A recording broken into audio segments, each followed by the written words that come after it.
Hello guys, good afternoon. By the way, I'm Helen Biscocho. I'm from Singapore.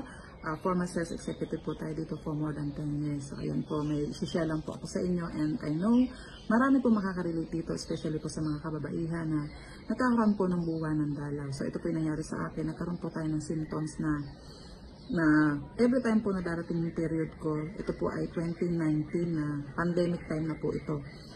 Dumarating po yung period ko, sobra pong sakit na nararamdaman ko, yung puson ko, even po yung lower back ko sumasakit po. Talagang ito po ay hindi siya typical na dysmenorrhea. Hanggang sa nagpadala po tayo sa hospital kasi gusto ko pong malaman kung ano yung cause ng sakit. Bakit every time na dumarating yung period ko, hindi ko makayanan yung sakit. Hanggang sa nakita po nila, may mga test po sila na ginawa sa akin, nakita po nila na meron po akong cyst sa ovaries ko at meron din po tayong endometriosis. So ayan po na admit po ako sa hospital, marami po tayong mga itinik na gamot. At ang gusto po ng aking OB, ng doktor, on the spot operahan ako kasi nga po may nakita silang cyst pero hindi po ako nag-agree kasi takot po tayo sa operation.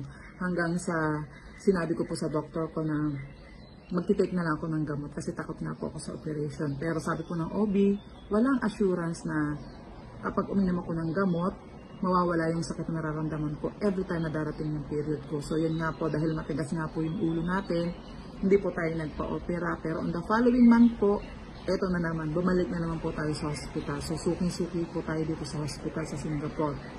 So ayan, marami po silang ginawang test sa akin until nakita po nila na meron po tayong cervical cancer stage 2. Napakasakit po as a nanay. At hindi po ako ganun katanda para mawala sa mundo. Diba? So, ayan po, ang una ko pong tinanong sa doktor ko, sa OB, hanggang kailan na lang ako mabubuhay.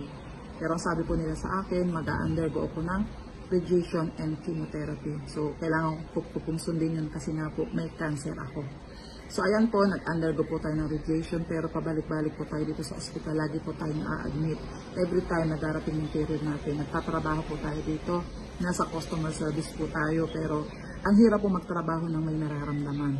So, ayan nga po, to cut the long story short, na-operahan po ako 2020, pandemic time.